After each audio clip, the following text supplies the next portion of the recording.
Welcome to My Face, My Story, Voices from the Craniofacial Community, with your host, Dina Zuckerberg.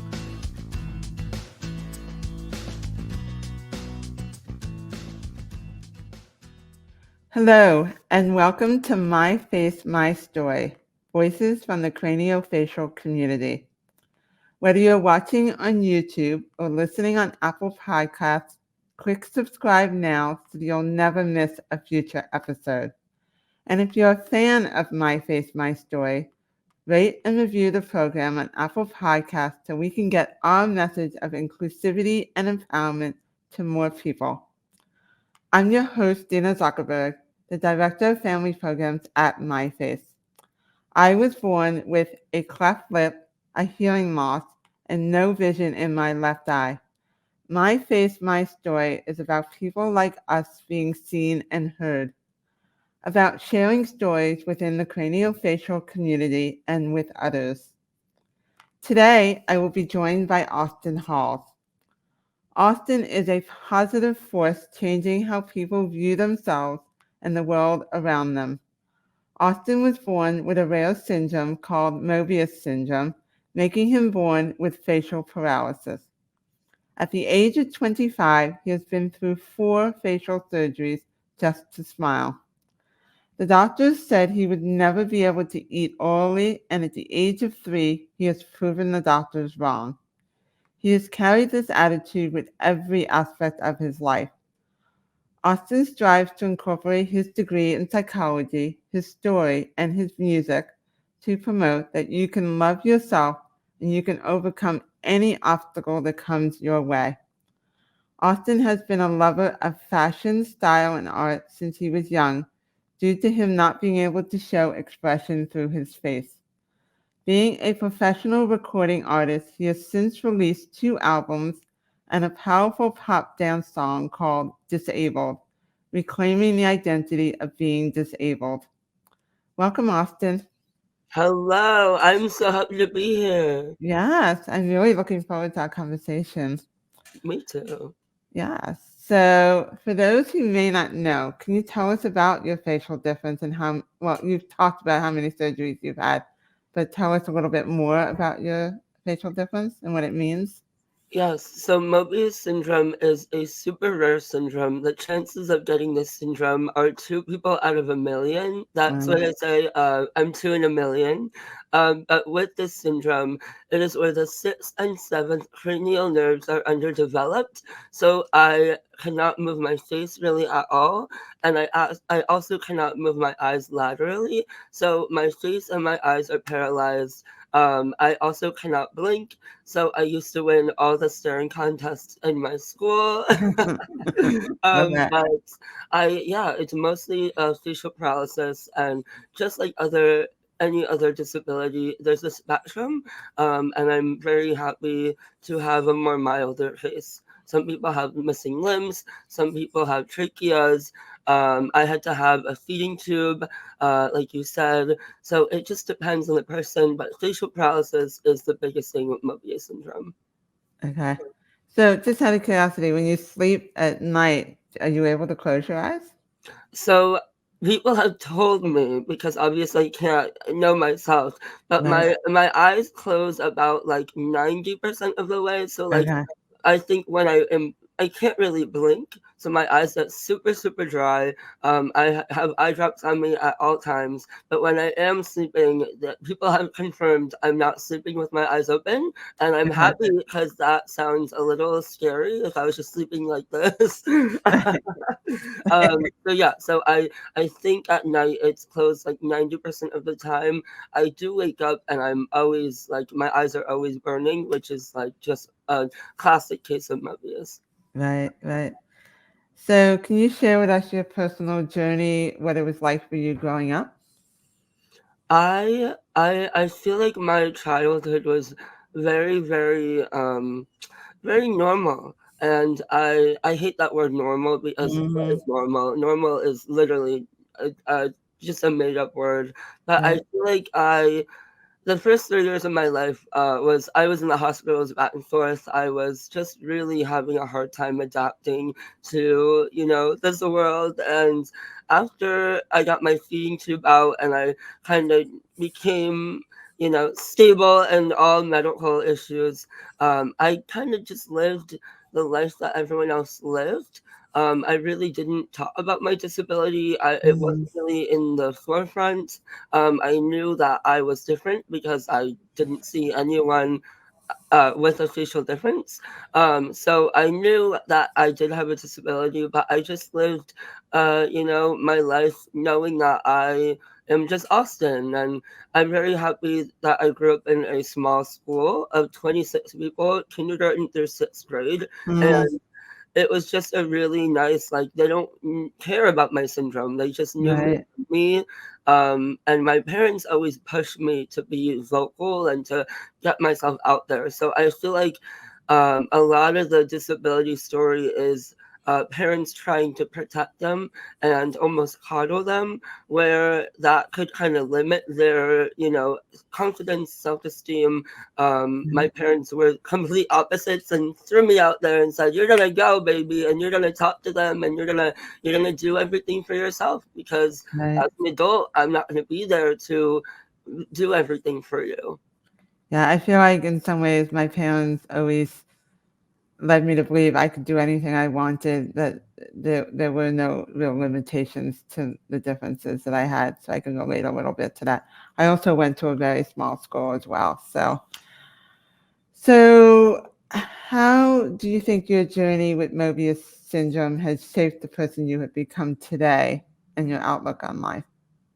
I think that I would be a completely different person. There's like a dichotomy of, I was just talking about this, like, there's a dichotomy of like Austin with Mobius and then Austin without Mobius. Right. And I really do believe like Austin with Mobius is a lot nicer, a lot kinder, a lot more empathetic. And I think we really do live a different path of the road that people don't even know is a thing. Right. And I just think being, being a different kind of minority group and going through this world with different experiences, you really learn what it's like to be on different sides of the field.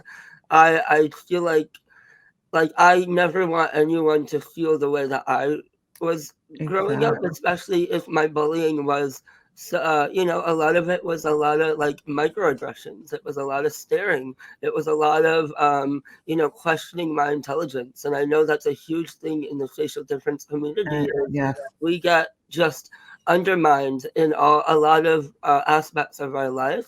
So Right. I feel like we have learned how to treat other people nicer and kinder, and just be more empathetic for people. So I think Mobius has given me so many like just tools to be a better human being. Yes. And I think about like Austin without Mobius would just be a tornado and just keep going through life and just not even questioning anything. So I've gained so much like wisdom. I'm only 25. I'm gonna be 26 next month, and I tell people that I'm emotionally like 87 years old. Right. Right. Yeah, I couldn't have said it better yourself myself, because all the things you just said, I think are right. I mean, I think we are more empathetic, we are more aware, we are so much because of our experiences of growing up with a craniofacial difference. And then at the same time, it's just a part of who we are, that we're so much more than a craniofacial difference. So, Do you feel that I know this is your interview, but I would love yeah, to know how you feel about I think a lot of people on social media only see us talking about our identity of being disabled. And it's really funny because people comment and they're like, "Why are you only talking about your disability?" And right, it's so funny. Do you feel like there's such a uh I say dichotomy, said it twice, but like dichotomy of like normal life, you're not really talking about your disability, but right. then like your social life, you're only talking about your disability because it's so important. Right. Well, it's interesting for me, I grew up never talking about it when I was younger. And so it was only started maybe in my early 20s, like you. And then it really, I think, took off in the last 10 years, 10, 15 years, but really in the last 10 years when it came to my face. And then I started going into schools and speaking to kids, which you've done with me as well. And it's sort of opened up my world, and I found the more I shared my story, the more people could relate, and especially within the community to say, wait, and then I realized, wait, I'm not the only one that felt that way. Like I thought I was the only one that felt that way growing up. So it's been, and I don't think I would necessarily go back and change it. Like, I feel like because of my experiences, it's made me the person I am today, and I wouldn't be doing the work that I do if not for the experiences that I had. So I'm not sure I would change anything. Do I wish sometimes it could have been a little easier? For sure. But I think it's shaped the person I become. And I have found the more I share my story, the more people, even outside the community, can sometimes relate to what I'm saying because they have their own insecurities or they have their own experiences. And so, yeah, it's been a journey. I think vulnerability is like the biggest thing. I think just like anyone with a disability, without a disability, like just being vulnerable, like Right. as you said, sharing your story, like people are, I think, just trying to relate to anything nowadays. Like I feel like it's just hard to connect. Everyone's on their phone. With the whole pandemic, I think just interactions socially are very limited, Right. and people are afraid to talk to people that are new, which is crazy. But I think we're all just looking for something to connect with. And you sharing your story and telling people like it's gonna be okay and this is what I've been through, like it builds so much like community in the disability community. But Right. also too, I feel like my biggest and best friends are literally people that I am not building walls with. And I think we need to kind of let those walls down for people to come in. Right. Yeah. Which is for me has always been a little bit of a challenge is letting those walls down. But I find when I do, it allows for a whole different kind of relationship, which actually feels pretty good when you do that. So I also think when you were just talking, I was thinking about how our stories are, I think in some ways, so helpful for parents to see because when they have a 3-year-old or a newborn, they can't even see the possibility of what their child can do. And so seeing our stories or hearing our stories, I think is so helpful for the families as well, not just for others. Yeah, my parents did not know if I was gonna be living a normal. I keep on saying normal. I hate the word normal, I but know. a socially normal life, and I think that really like kind of scared them. My parents had no information about really Mobius at all, and Right. it took 2 months to diagnose me after I was born. So I think the resources back then were not as amazing as every day I'm calling my parents and telling them like really cool things that's happening, and they're just like, Austin, I literally never would have thought that you would even be going Mhm. to college, let alone being an influencer and changing the world. And it's really, I'm very grateful. I'm very blessed. Very cool. So when did you first become interested in music? I have always been obsessed with music, and I feel like art has always been just something that I've drawn to just because I was not able to show expression in my face. And Mhm. that raised a lot of questions for people, like, especially how I feel. Like, I feel like I'm such a bubbly person, but I feel like people in high school would be like, oh, Austin's like so mad right now. Uh-huh. And like I would be like, no, like I literally just can't show anything on my face. Mm, Like people would say, like you should smile more. Like I don't know why mm, you're not smiling, and I feel like I had to kind of reroute how I express myself. And right, I tried to do that with music. And I definitely feel like for me, when you hear a song, it is like undeniable. You don't have to question the emotions that are in the song. So I always related to music and I've been singing since I was like 3 years old. So Oh, wow. I've always been into music, and I just think it's such a good way to express yourself. So tell us about your music. What kind of music is it? Well, I have changed my music for sure. I think as you grow as a human, I think your music has definitely changed. So I got into recording professionally at the age of 15. A baby with Mobius syndrome named Easton, their family is amazing. They live in Nashville, and they saw me posting covers, and they knew that I just had an urge to become an artist. So they knew Gavin DeGraw's producer. Oh, Gavin wow. DeGraw is a pop musician who's incredible. And they talked to the producer. They're like, please, we'll pay you. Like, we just really want him to like experience going to the studio for the first time. And the producer was like, no, I don't want any money. He sounds amazing. Like, as long as he can go to Nashville, Tennessee, he's coming to my studio and he's gonna record. So Wow. I was 15 years old. They told me like, write some songs if you want, like, or if you want to do covers, but get your butt to Nashville and let's record for like a week.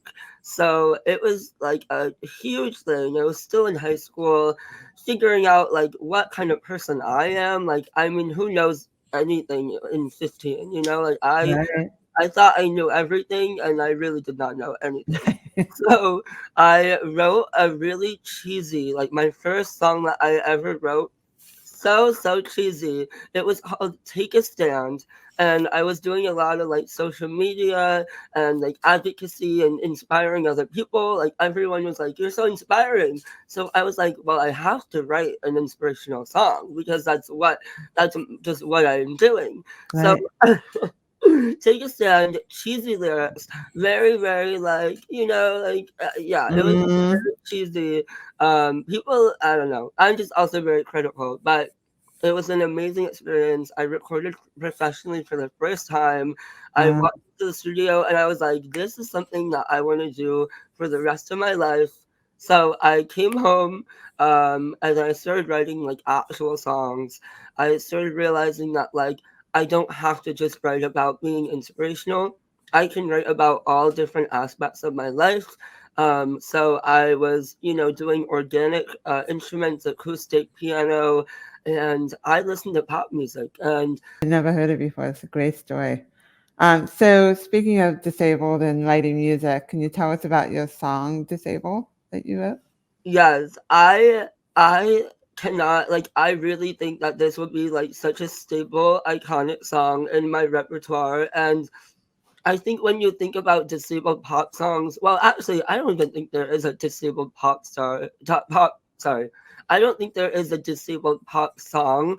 I think a lot of songs that are close to talking about like differences in disabled is just like very like we are the world, like Right. very like sad and like very like community. I don't know. I think it's a little cheesy. I think it's a little overdone and a little too on the nose. And it's just talking about like we are together, which is great. I love the message, but I wanted to twist that a little bit, and I wanted to reclaim the word disabled because there really is not any other term that talks about disabilities. There's Right. no other umbrella term.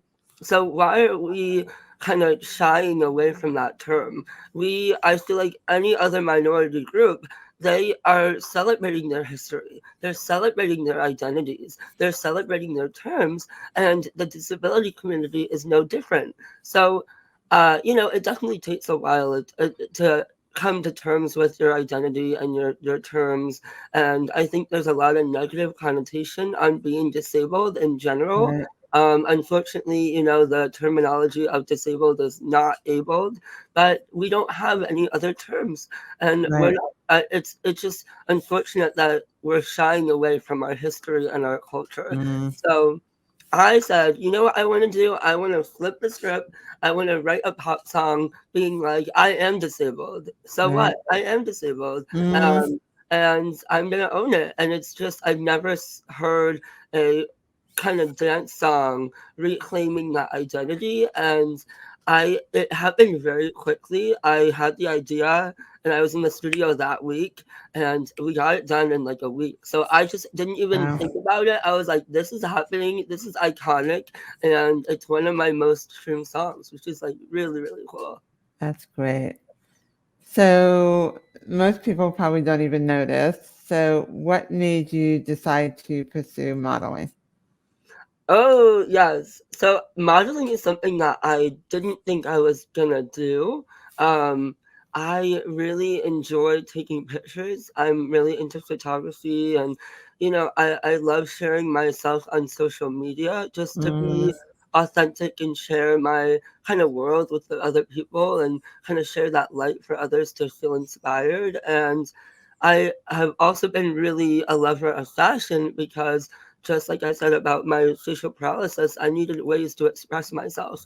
And I know if I dress how I want to dress, people can kind of get a glimpse of how my personality without trying to explain it to them. So I just started posting like, my outfit pictures and style inspiration pictures. And I just got the opportunity kind of sent to me, and they were like, "You should be a model. You should sign up. You should apply. This is a huge deal." Zebedee is one of the biggest disabled talent agencies. It's a huge London, UK based thing. It's also in LA, in New York City. So it's crazy. I never thought that I yeah, would be doing something so different from what I wanted to be doing. And I think that's just life, is just being open to anything. But right. yeah, it's really, really, to say that I'm like a signed model is like insane. I like can't believe it. Amazing. So what does representation mean to you?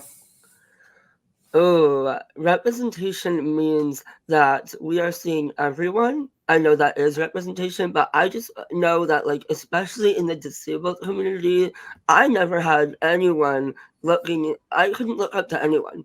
I didn't see anyone like me in social media, especially being gay and disabled. Like, Right. it's just a lot of layers of diversity, and I never saw myself like on movies and media. I didn't know like if that was like something that could be accepted. So I'm just so happy that we're finally seeing people with facial differences not painted as villains, because that Right. is literally the only thing that I would see on movies and media. Right. Why are we painted as villains? Anyway, that's another story. I'm happy that we're finally seeing also like the multi-dimensional aspect of disabilities. Like, we are not just one thing, and there's so many types of disabilities that need to be seen. And I'm happy that the social media aspect is showing just more than one type of disability. I think they try to, oh, well, we have someone in a wheelchair, so we really checked the mark with that one. I'm like, you really didn't, and there's so much more that we need to Right. do. So I think we have a long way to go, to be honest. Yeah. I think we're just starting on the right foot, but we have so much more to do.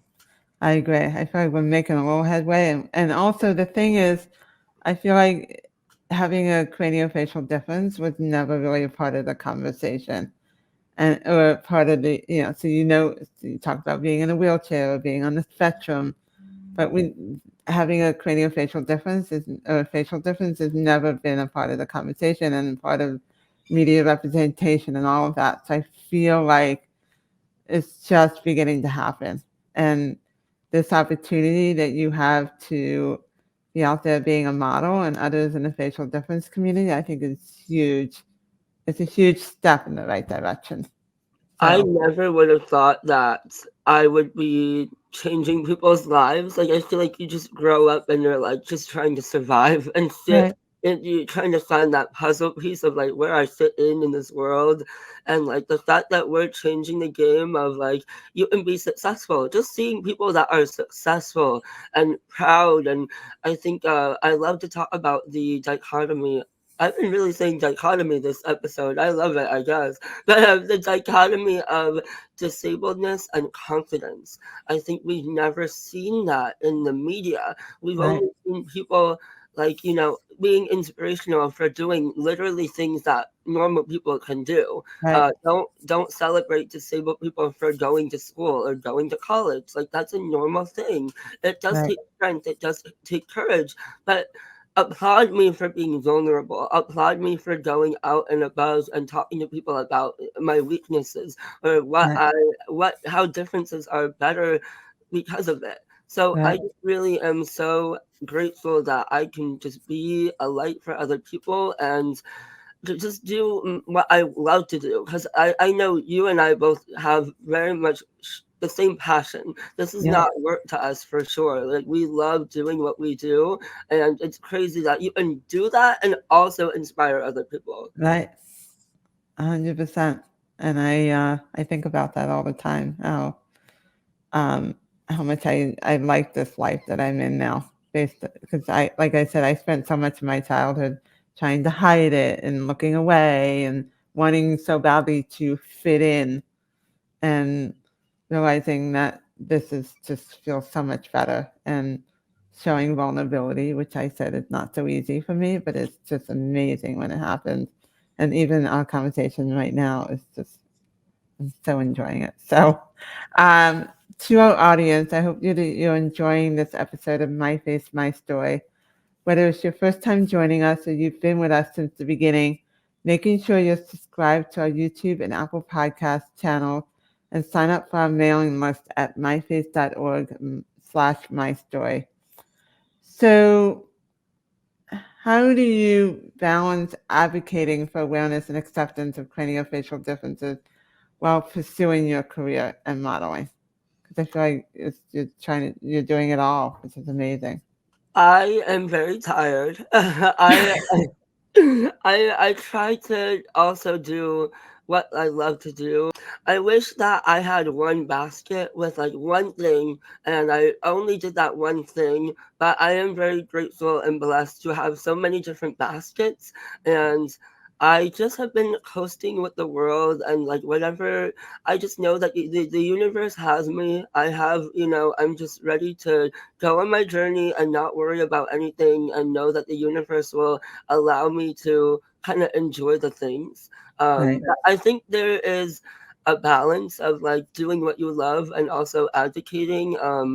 But I feel like everything I do is like fun, and everything I do is not really work to me. Like, if Right. becoming a social media influencer, like, I'm really manifesting that to be my full time. So like, I don't have to work a job that I don't want to do, because I come on here and like, even though it's very early in the morning, I'm just so happy to have the platform. And Right. I think about like, even when I have my days where I'm like, because I'm an Aries and I'm always like trying to do the next thing, and Mhm. I can't just sit for a minute as I'm always just wanting to do something more. Right. But when I have those days that I'm not feeling like I'm doing enough, I have to kind of reflect and sit back and realize that like, people who would kill to have the opportunities and the platforms that I have. Right. And I really am trying to be more grateful about everything, but just especially realize that like, this is not the normal disability story. There's people Right. who don't even feel comfortable going on camera. So I Right. have to really be mindful and appreciative and grateful that we are able to share our stories, because some people can't do that. Yeah. I do feel like when you do what you love, it doesn't feel like work. And so, and then I also can relate to feeling there are times when I feel like I'm not doing enough. I need to do more. I want to do this. I want to do that. And then slowing down and realizing, okay, that will happen when it's time, when the moment is right. So I can relate to that. I'm Um, very into spirituality. Like, I really feel like the universe, it doesn't matter what you believe in, but what is right for you will come to you. right. And like, everything is supposed to happen the way it's supposed to happen. So trying to lose control of everything is like, and just kind of get your hands off of it and just let it happen. Like, that's Mhm. been the biggest thing that because I want to do everything all at once now. And Right. that's just not possible. So I've Yeah. just been letting. So, as someone who has become a role model for others with craniofacial differences, what messages do you hope to convey to those maybe facing similar challenges in their life? I hope to inspire them to just be authentic and to be more vulnerable. I feel like I've received the most amazing people, opportunities, and connections when I was not thinking about how people were perceiving me and just being and living in the now.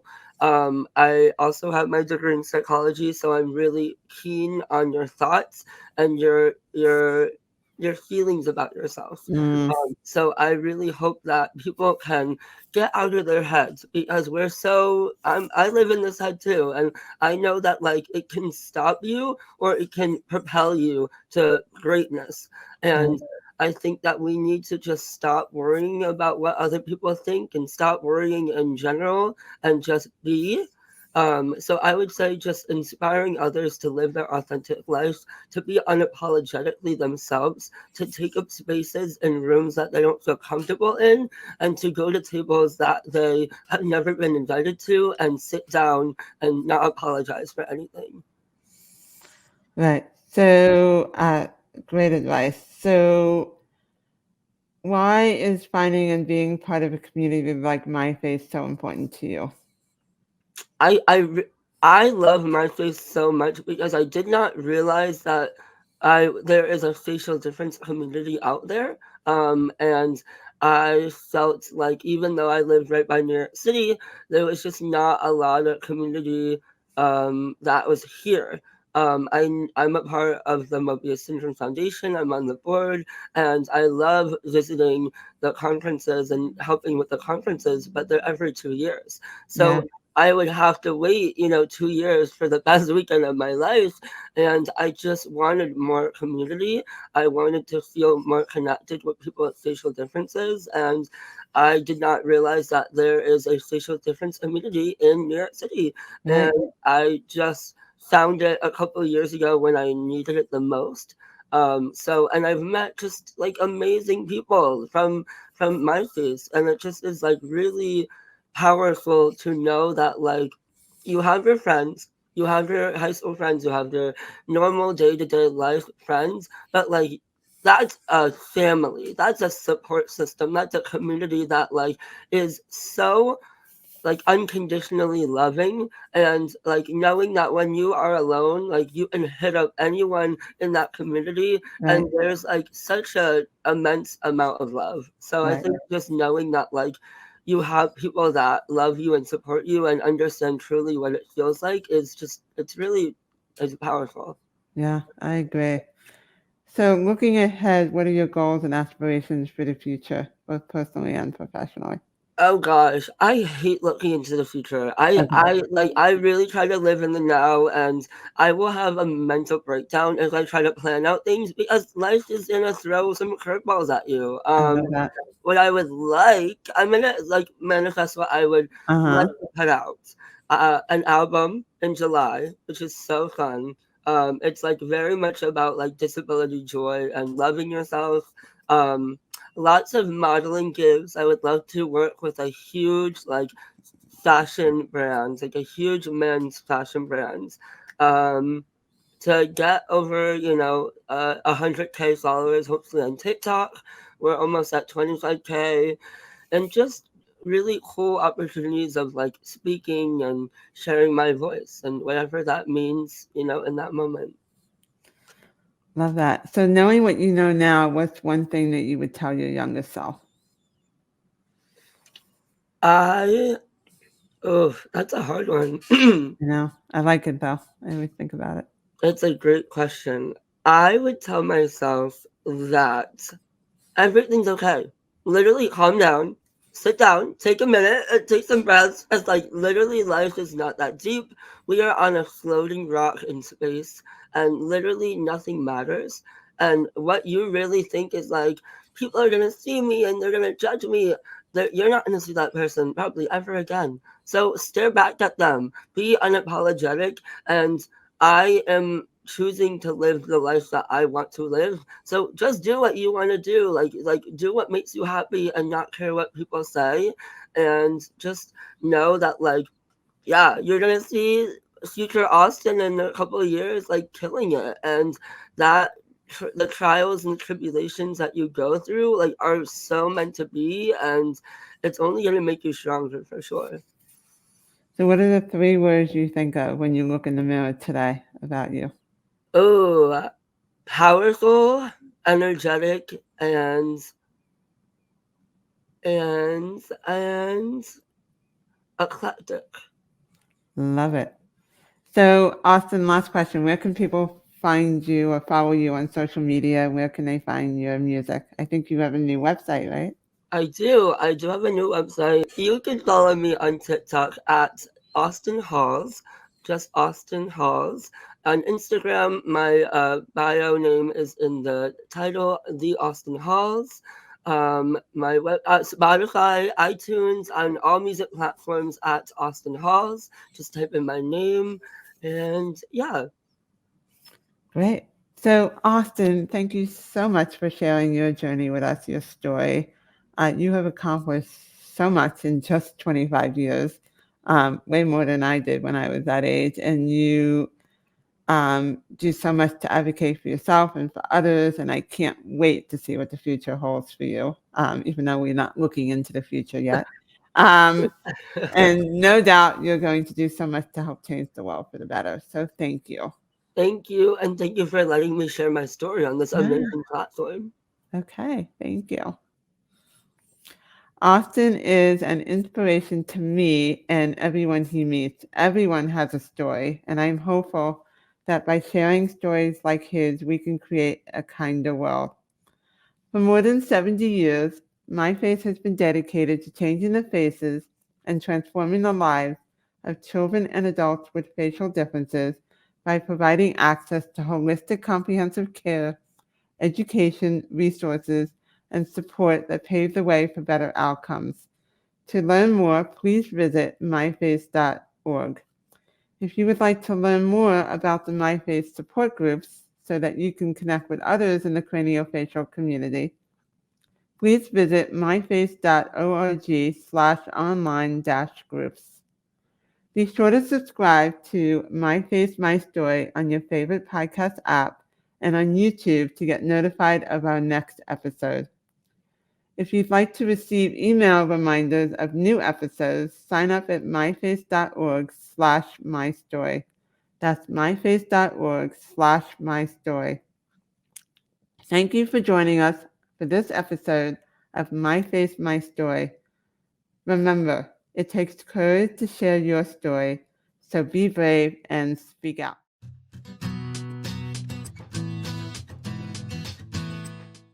Hi, I'm Stephanie Paul, the Executive Director of MyFace.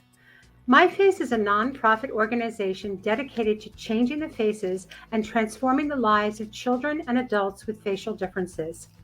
We do this through various programs and events such as the Transforming Lives educational webinar series, Races for Faces, the Wonder Project, and the groundbreaking My Face, My Story conversational series. You can learn more about all of these on our website at myface.org. If you enjoyed today's program, we hope you'll consider making a donation to help keep programs like this possible, as well as to further the support of the craniofacial community. Thank you.